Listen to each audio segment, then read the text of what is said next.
Здравствуйте, мои дорогие друзья! Приветствую вас на канале Оксана Гудвин Винтаж. Сегодня я вам покажу те украшения, которые я отремонтировала из прошлых своих находок. Кто не посмотрел, посмотрите.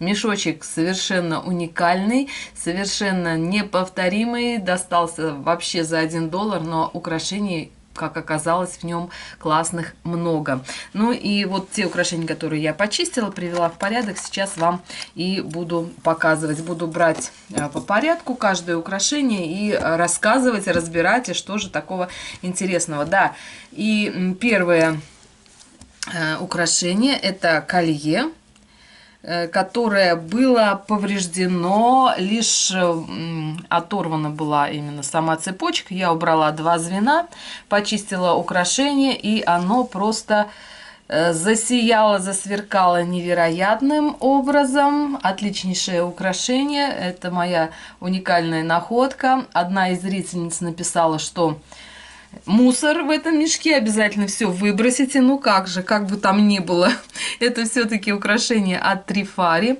Есть маркировка, и, конечно, я, как и многие любители винтажных антикварных украшений, не будут разбрасываться этими уникальными украшениями. И те, кто не знает, конечно же, Trifari — это очень старая компания. В 1904 году Густаво Трифари эмигрировал в Америку, в Нью-Йорк, и в 1910 году он открыл вместе с дядей фирму по производству украшений Trifari, так они эту компанию назвали.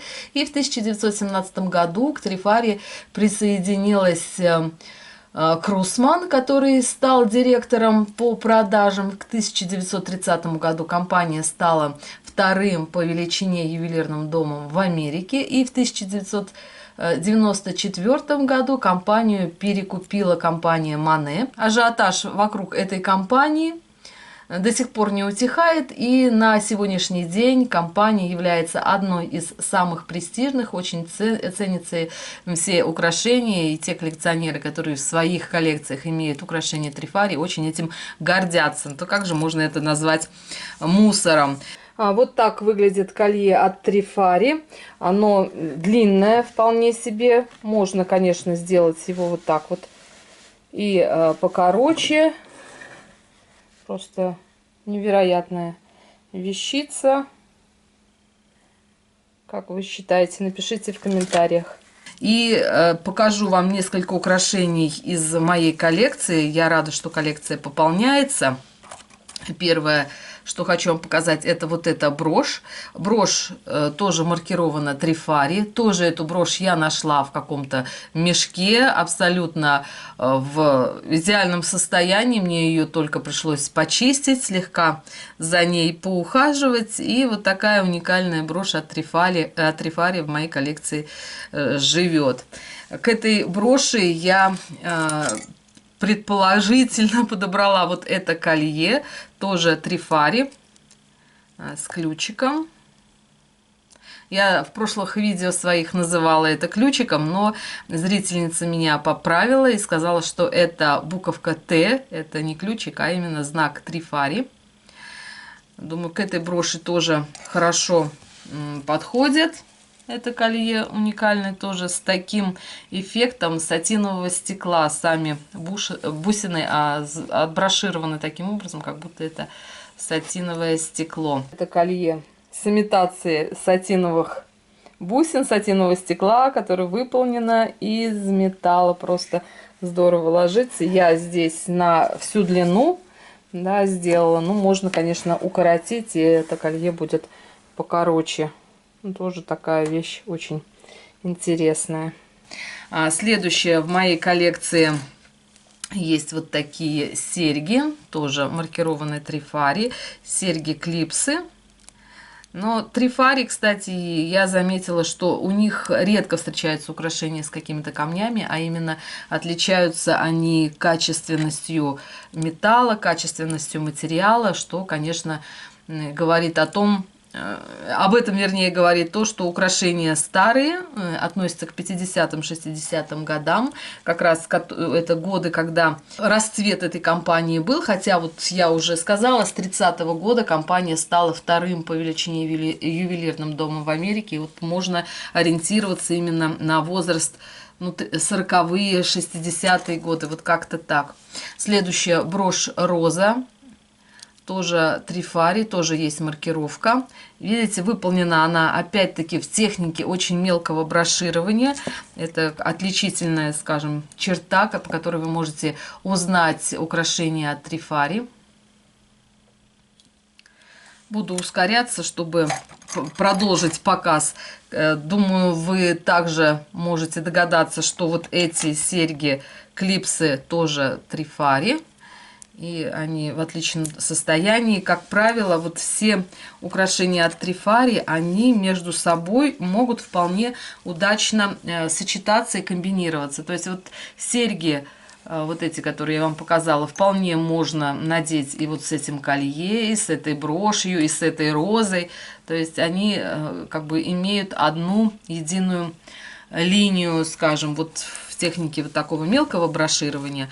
А, скажем, вот это вот колье, моя новая находка, вполне себе может комбинироваться вот с этими серьгами, как вам кажется. Есть у меня еще часть украшений от трифари. Ну, не стала я, как говорится, глубоко внедряться в мои закорма, поэтому показываю то, что вот попалось на глаза сразу.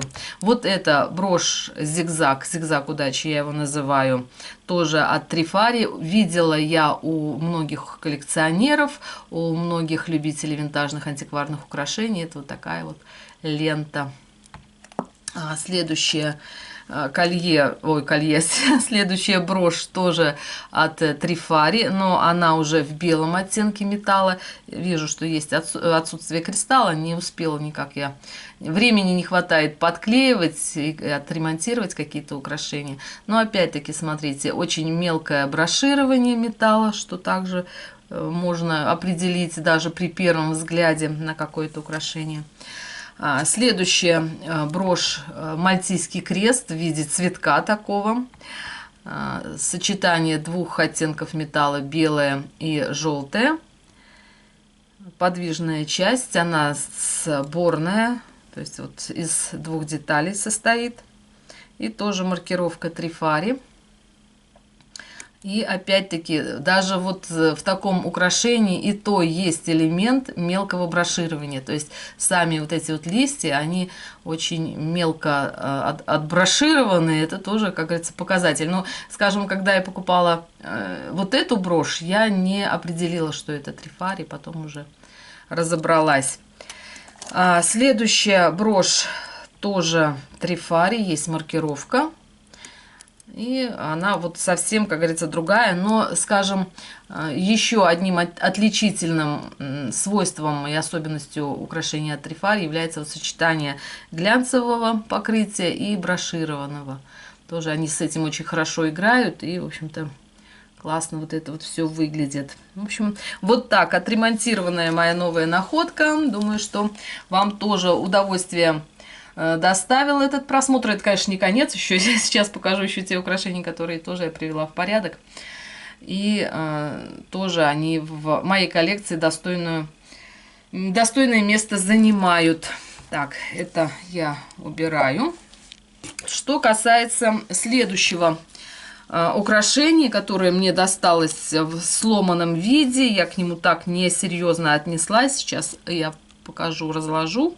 Все, что было в этом украшении, я, конечно, бусины все достала, помыла. Ну, покажу вот именно те бусины, которые достойны внимания. Вот так. В общем, я не серьезно отнеслась именно к этим бусинам. Именно вот к этим я сказала, что это пластик. Хотя вот тут все признаки того, что это стекло, видите, белое стекло. Спасибо зрительнице, которая мне подсказала, что это бусины Лемворк, художественная обработка стекла пламенем горелки. И эта техника появилась не просто тысячи лет, а тысячелетия назад, то есть в Риме уже этой техникой пользовались в древнем. И, в общем-то, такая уникальная вещь ко мне попала, и я к ней так несерьезно отнеслась. Вот эти вот бусины, я само украшение разобрала, оно было собрано на проволоку, в общем, как-то в безобразном совершенно таком состоянии было это украшение. И здесь вот такая бусина. Разобрала и помыла, буду использовать эти бусины, что-то соберу интересненькое. Да, также был вот такой кулон на проволоке, не просто на леске, она прям на грубой проволоке было это все собрано. Я его тоже почистила. Было сомнение, не бакелит ли это, но еще не проверяла, но уж очень похоже именно на тот плотный пластик старый. Думаю, уж если и бусины не такие простые оказались, возможно, и вот эта обратная сторона не такая простая. И с лицевой стороны, да, это было все отклеено, я подклеила, конечно же, буду использовать этот кулон в каком-то украшении. Кстати, не знаю, буду я это использовать вместе вот с этим как-то. Возможно, нет, возможно, да. В общем, еще пока не решила, хотя вот эти вот бусины, они по оттенку очень к этому кулону подходят. Думаю, как-то их тоже буду использовать. Бусины тоже сами очень интересные. И здесь вот такая художественная чеканка. Тоже не совсем простая такая и легкая техника мне досталась. В общем, разобрала по косточкам все это украшение. И, в общем-то, оказалось, что это не совсем, вернее, совсем не мусор. Совсем я не согласна со зрительницей, которая написала, что это мусор. На самом деле это все очень вещицы ценные и достойные. Так, следующее, что в порядок привела я, конечно, вот этот кулон. Помыла, почистила. И здесь маркировку пыталась я разобрать. Пыталась разобрать маркировку, но не удалось мне это сделать. В общем, неизвестное украшение, но вполне себе хорошего качества металл. И такая вещица классная, красивая, качественная. Украшение, качественный кулон, буду тоже его использовать. Почистила, и, конечно, кулончик совсем засиял, засверкал. Следующее, вот это колье тоже засияло совсем по-другому. Кто не смотрел процесс находки, можете зайти посмотреть, как говорится, украшение до и после. Я не буду вставлять сюда фото, видео, просто можете зайти в прошлое видео и посмотреть. Засияло совершенно по-другому. Маркировки не нашла на этом колье, но оно, кстати, по шейке ложится очень хорошо, прям ровненько, как будто вот прям эти вот все звенья, они так прям очень хорошо ложится, это украшение. Вставлю, покажу вам, как это украшение смотрится. Вот так это колье смотрится, оно так ровненько ложится, и оно не короткое. Здесь есть удлинительная цепочка. Вот насколько можно это колье удлинить. Но, в общем, вот так вот оно выглядит. На мой взгляд, просто великолепно.